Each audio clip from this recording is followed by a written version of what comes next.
C'est l'heure des élections pour parler des élections municipales. Et la deuxième invitée est une candidate. Pour ce jeudi, nous restons à Montréal. Hein. Ça, je rassure le monde tout de suite. On reste à Montréal. Et donc, je vais dire bonjour à Albastella Zuniga Ramos. Bonjour. Bonjour. J'ai bien prononcé le nom. Ça, déjà, je C'était suis. parfait. Ah, merci, merci. Voilà, je vous reçois, Alba. Oh, Alba, Cyril, Alba, Cyril, Alba. Ok, on va faire ça comme ça. Mais pour les électrices et électeurs, il faut bien retenir, c'est Alba Stella Zuniga Ramos. C'est le nom que vous allez voir sur vous savez, le bulletin de vote. Donc, voilà. Euh, Candidate conseil de ville pour Mercier-Hochelaga Maisonneuve, le district de l'Uriel. Voilà. Exactement. Très, très, très content de vous avoir avec nous ici aujourd'hui parce que je regardais les candidats de différents partis. Puis là, je vous ai vu entrer du moins présenter ensemble Montréal. J'ai dit, ah, c'est intéressant, je vais suivre un peu qui elle est. Donc, je me suis intéressé, puis j'ai découvert des choses merveilleuses. D'abord, vous êtes une Québécoise d'origine colombienne. Oui. Voilà. Intéressant à dire parce que vous êtes venue au Québec à l'âge de 15 ans. Oui, en fait, moi, je suis arrivée, je te dirais que c'est plutôt à Ottawa que je suis arrivée à l'âge de 15 ans, OK. Avec mes parents et mon frère. Mon père est venu faire un doctorat à l'Université d'Ottawa. Et puis, lors de mon arrivée, je ne parlais ni le français ni l'anglais. Ni l'anglais. C'est le Exactement. second point que je voulais mettre en avant. Ni français, ni anglais. Je peux me permettre de demander quel âge J'ai maintenant, oui. j'ai 34. Voilà. Donc, ça fait 18. 18 ans où on ne parlait ni français ni anglais. Et aujourd'hui, on va dire quoi? Trilingue, hein, c'est ça? Trilingue, exactement. Français, anglais, colombien. Espagnol. Espagnol. Voilà. Ouais, pas colombien, espagnol. Voilà. Et des études de droit.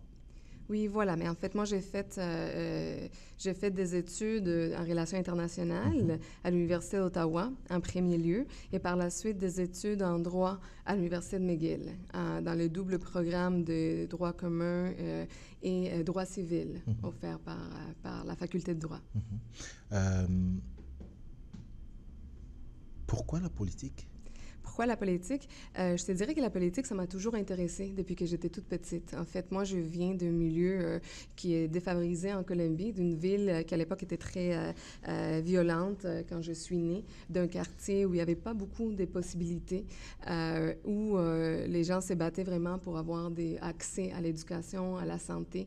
Alors, cette conscience sociale de ce que j'avais besoin, de ce que ma famille avait besoin, a toujours existé en moi, mais faire de la politique en Colombie, ça a toujours été très dangereux, mais ça a toujours resté dans mon esprit, ce désir de voir comment améliorer la société, comment participer à la société et à son organisation.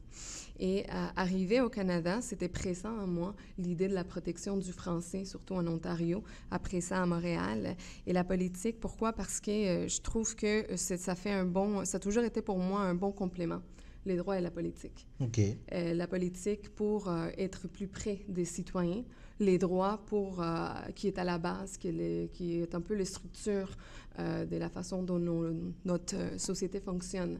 Je trouvais que les deux, c'est un bon mélange. Un bon mélange, c'est vrai. J'ai cru lire ça quelque part. À vos yeux, le droit, c'est la structure de la société, puis c'est par la politique que voilà, on fait avancer les choses. Pour quelqu'un qui vient de la Colombie, qui vient d'un milieu en Colombie qui n'était pas nécessairement, qui pouvait être politisé dans la mesure où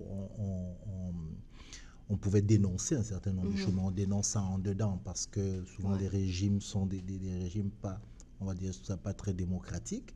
Moi, j'aurais pensé que justement la politique allait être comme un repoussoir, on n'y touche pas. Quand vous dites à vos parents, je signale que vous êtes quand même venu nous voir et c'est vraiment très gentil, avec votre maman qui est dans le studio. Quand vous dites je veux faire la politique, elle ne dit pas non, on n'y touche pas?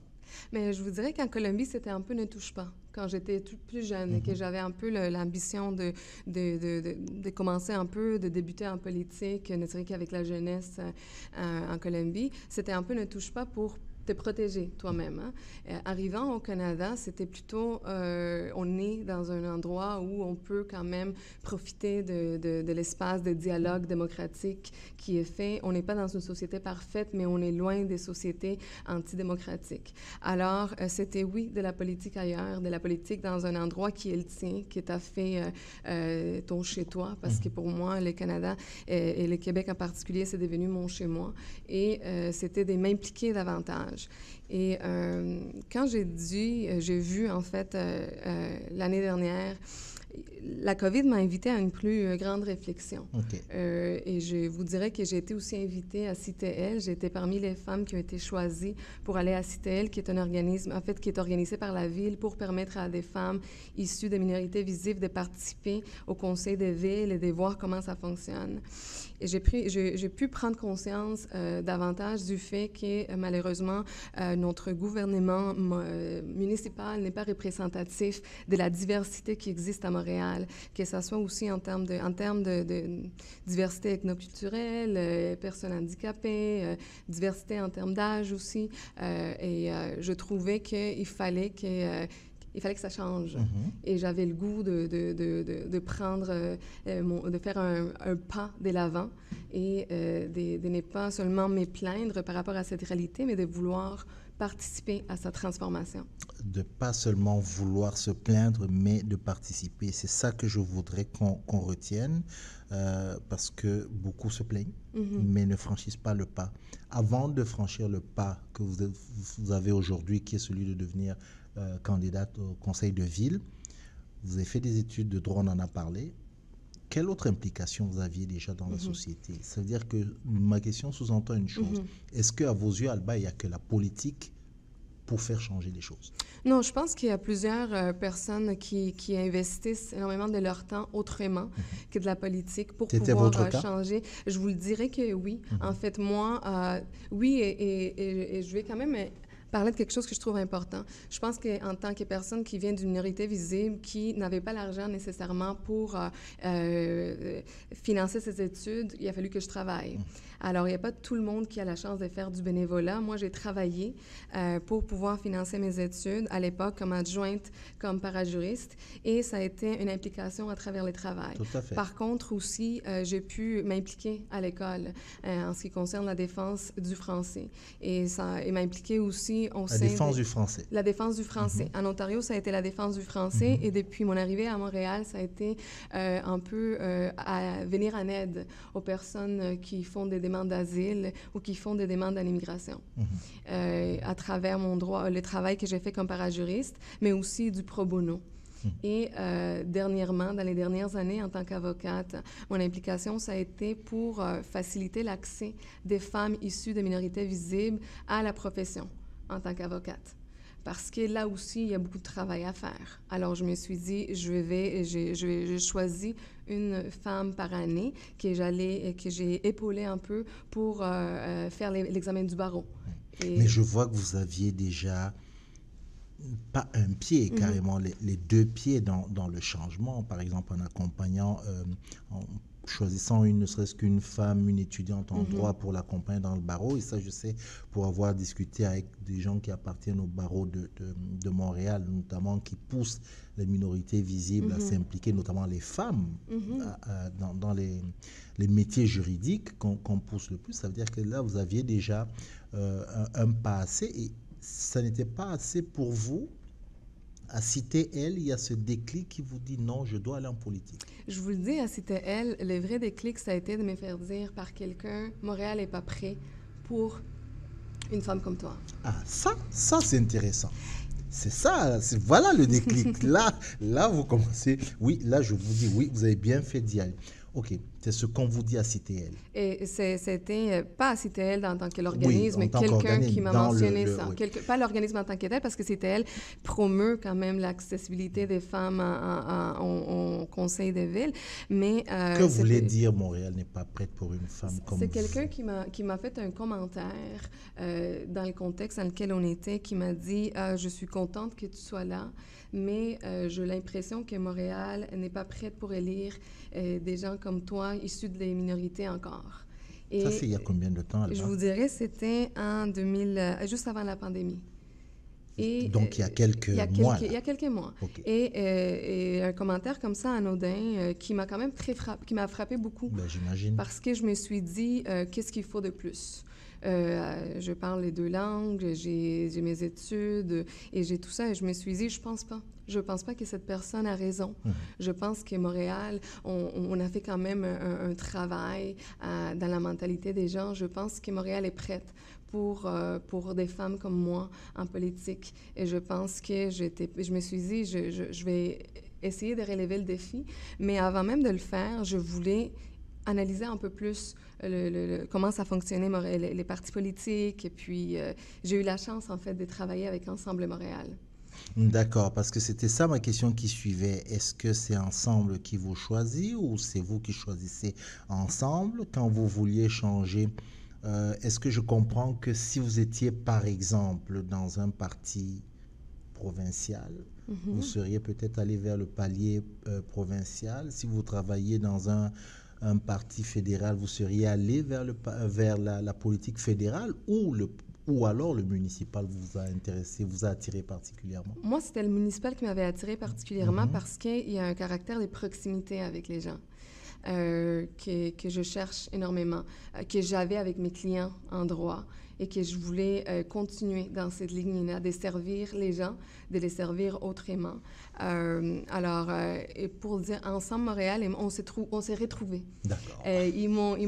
On s'est choisis ensemble. Voilà. Ils m'ont donné la chance de travailler comme attaché politique et j'ai eu l'opportunité de travailler avec des politiciens très engagés, dont Mme Karine Boivin-Roy qui se présente à la mairie des Mercier-Hochelaga-Maisonneuve, Mme Marie Desrosses, M. Corville, Josué Corville à Saint-Michel. Et il y avait de la diversité là-dedans.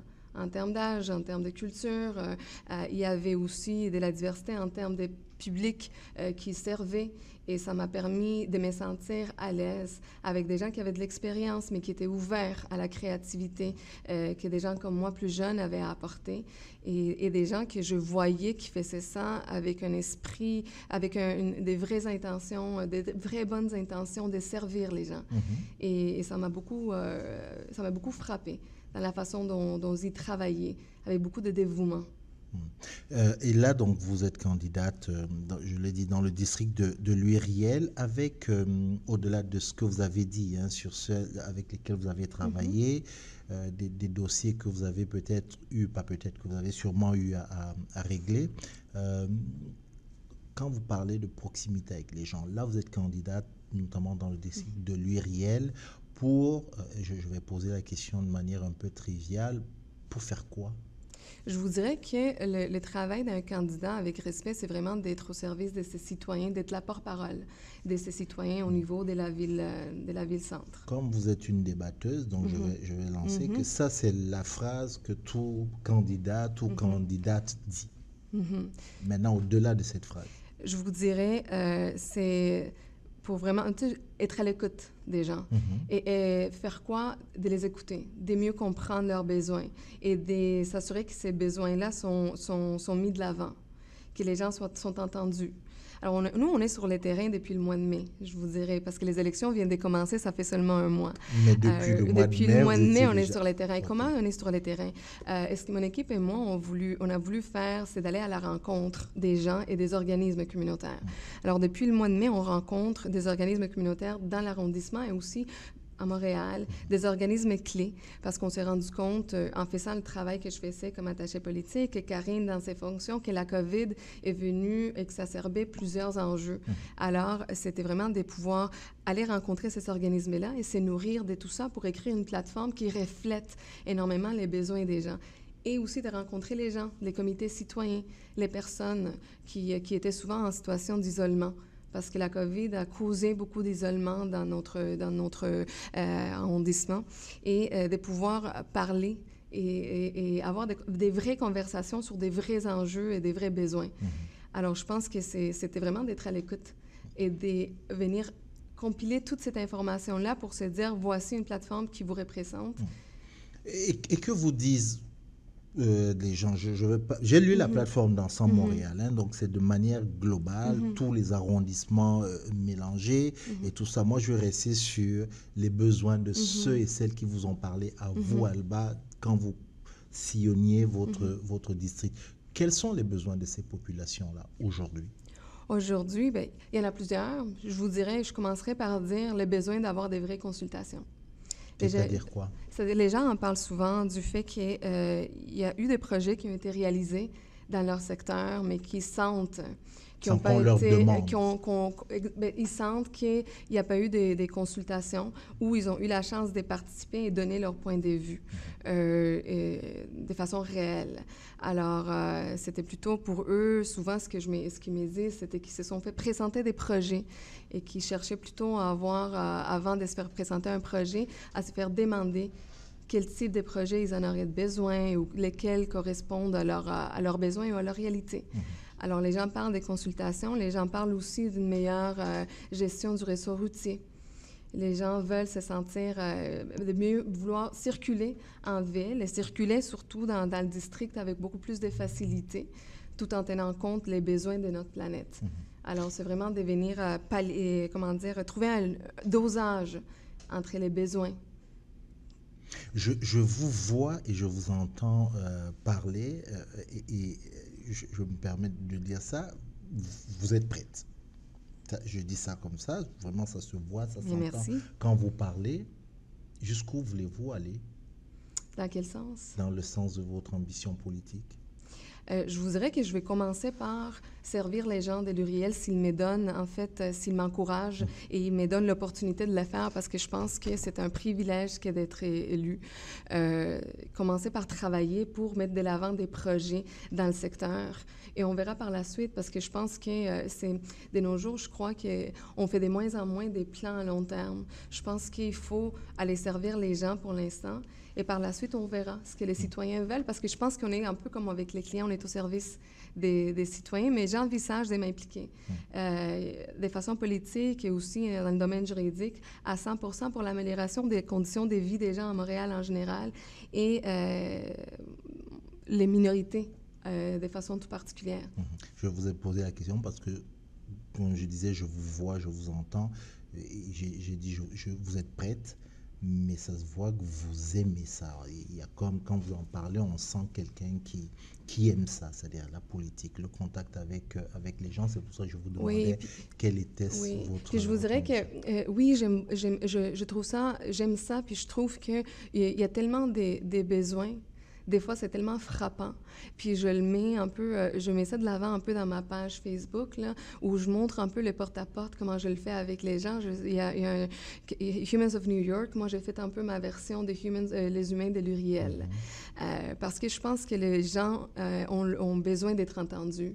Et on rencontre J'ai vu tellement qu'on vous offre d'histoires. même des cadeaux. Oui, bien en fait, c'est ça qui est la beauté, c'est d'être dans un district qui est quand même diversifié, avec des gens de tout âge, avec des gens de différentes origines, avec des gens qui partagent tous un amour, je vous dirais, de façon générale, envers le Québec, envers Montréal, et qui veulent un Montréal qui s'améliore, qui va de l'avant, qui soit mis sur la carte. Et toute cette belle rencontre-là, les petits gestes qu'on a avec les gens, c'est ça qui me nourrit. Et c'est ça qui me fait dire que j'ai fait les bons choix, que d'aller en politique. Parce que moi, l'idée d'aller en politique, c'était un peu pour donner à Montréal ce que Montréal m'a donné. Alors aujourd'hui, vous êtes engagé, Mhm. mais vous nous avez dit, voilà, vous avez 34 ans, vous êtes dans votre secteur aussi juridique, professionnellement, vous vous engagez en politique dans une ère qui est une ère particulière. Et là, je parle de cette, j'ai failli dire violence, mais de cette haine qu'on retrouve de plus en plus, notamment via les réseaux sociaux. On parle de société un peu plus radicalisée, où il y a un vrai clivage quand les gens se parlent. Tout ce qu'il y a autour de ces réseaux sociaux, de la manière dont sont perçus les politiques, ça n'a pas été pour vous un frein, un ralentisseur pour vous engager? Est-ce que c'est pas quelque chose auquel vous pensez? Je vous dirais on vit tellement ça d'une façon différente en droit. Parce que les avocats, on a souvent une mauvaise réputation. Tu sais, c'est souvent, on le vit Je malgré ne savais nous, pas. malgré nous, c'est un des métiers où on vit quand même. C'est difficile d'être une femme d'une minorité visible et d'être avocate aussi. On ne va pas se le nier. Il y a des améliorations qui se font. Le barreau travaille fort là-dessus, mais il y a quand même beaucoup des améliorations à faire. Il y a un pas à faire. Fait que pour moi, c'était déjà des choses que je vivais, dans le sens où, pas nécessairement dans les médias, mais il y avait des réticences. Et des deux, quand on reste seul à l'âge de 17 ans, qu'on n'a pas de ressources financières, qu'on n'a pas de famille au Canada, on fait face à beaucoup de difficultés, beaucoup d'épreuves. Alors, je ne dis pas que je peux tout, que je suis forte à 100%, mais je dis que toute cette expérience de vie, de se faire dire non à plusieurs reprises et de percer. Parce que je vous donne l'exemple, moi, quand j'ai dit, je vais devenir avocate et je vais aller à McGill, qui est une des meilleures facultés des droits au Canada. Mais tu sais, à McGill, c'est pas pour des gens comme toi. Alors, se faire dire ces choses-là constamment et en sortir gagnant pour prouver le contraire, c'est des choses qui nous donnent la force de continuer et de se dire, moi, j'ai l'habitude qu'on me dise non. Alors, on va de l'avant et on va prouver le contraire pour faire de l'histoire pour moi, mais pour tous ceux qui sont derrière moi, qui s'en viennent, pour qu'eux aient la vie plus facile. Vous n'imaginez, je crois que vous en êtes consciente, mais vous n'imaginez peut-être pas à quel point le propos que vous tenez là à l'instant ressemble aux propos que pourraient tenir de nombreuses jeunes femmes issues des minorités visibles ici à Montréal, et même peut-être des hommes. Cette capacité à surmonter le non, cette capacité à surmonter les difficultés, et qui, où j'ai envie de dire, finalement, la difficulté pour vous, c'est plus un booster qu'un obstacle. Mais oui, quand on n'a pas le choix, parce qu'honnêtement, il ne faut pas s'arrêter aux critiques. Je pense qu'il y a du travail à faire, mais il faut commencer par être conscient de ces difficultés et planifier de comment les surmonter. Et je pense qu'on a tous des niveaux de difficultés différents. Mais pour moi, le fait de savoir qu'il y a des jeunes filles qui sortent de l'école de l'Uriel et qui voient ma pancarte, qui sont jeunes comme je l'étais à l'époque quand je suis arrivée au Canada et qui m'ont dit, je n'avais jamais vu quelqu'un qui m'ait ressemblé dans une pancarte. Ça, pour moi, c'est une victoire. Tout à fait. Indépendamment de ce qui va arriver au mois de novembre, les 7 ou le 8 novembre. Déjà, avoir mon nom et que les filles s'identifient et qui me disent, mais tu me prouves que c'est possible. Alors, je me dis, le travail que je fais, c'est déjà... Ou d'aller frapper une porte et qu'on me dise « Ah, j'avais jamais eu quelqu'un qui est venu m'expliquer comment voter au niveau municipal », c'est déjà pour moi une victoire, une réussite de me présenter devant des minorités et de leur dire « Il faut participer, indépendamment du parti que vous allez choisir, apprivoiser votre ville ». Et c'est pour ça que je m'empresse à faire le plus de portes que je peux. 7 heures de porte-à-porte par jour, parce que d'une partie, c'est d'informer les gens de comment ça fonctionne, le niveau municipal, de pourquoi c'est important de s'impliquer. Puis de l'autre côté, c'est pour gagner aussi, parce qu'on a une plateforme qui est super belle, super importante. Mais pour moi, déjà, c'est une belle victoire. Et d'avoir ma mère qui arrive de la Colombie, qui est une des premières femmes en Colombie à recevoir un doctorat en études des genres, qui vient d'un village où il y a des difficultés énormes. C'est un peu le Macondo de Gabriel Garcia Marquez, et de l'avoir arrivé et de pouvoir voir tout ça, les générations, comment elles ont changé en Colombie. Et pour moi, c'est... Ben, je dois dire que je la vois, moi je l'ai en face de moi, et elle écoute cette conversation, mais avec attention, elle n'en perd pas un seul mot, j'imagine. Je vois une maman fière de sa fille. Oui, parce qu'en fait, les statistiques étaient contre nous, en fait. Quand on est dans des circonstances particulières, et mes parents ont tout fait ce qu'ils pouvaient pour nous donner un bel avenir, mais quand on est et que la société est contre nous, et qu'on sait qu'on peut faire partie des statistiques des filles qui tombent enceintes tout jeunes, ou des filles qui... Tu sais, il y a tellement de violences autour de soi, et qu'on en sort gagnant de tout ça, on est tout le temps contre le courant. Et pour moi, c'est une réussite, et c'est une façon de dire que c'est possible, que c'est faisable. et que je veux encourager les autres qui arrivent, ceux qui arrivent avant, qui arrivent en ce moment et qui sont en train d'apprendre le français et qui se disent je veux pas en être capable ou c'est trop difficile, d'essayer de dire c'est faisable. Vous savez, j'ai envie de terminer en vous disant que votre place est au conseil de ville. Merci. Et que le 8 novembre, avec ce que je suis en train d'entendre, la personne que je vois devant moi, on a besoin de personnes comme vous au conseil de ville de Montréal. Donc, recevez toutes mes ondes positives, recevez toutes les ondes positives de cette équipe ici autour de moi, mais vraiment, ce type de discours porté par des femmes comme vous, on en a besoin et je suis très, très, très heureux de vous avoir eu aujourd'hui comme invité, sincèrement. Mais moi, je vous remercie. En fait, je trouve que c'est une très belle initiative, puis je vous félicite parce qu'en fait, ça, c'est une façon aussi de rendre le milieu municipal accessible aux gens.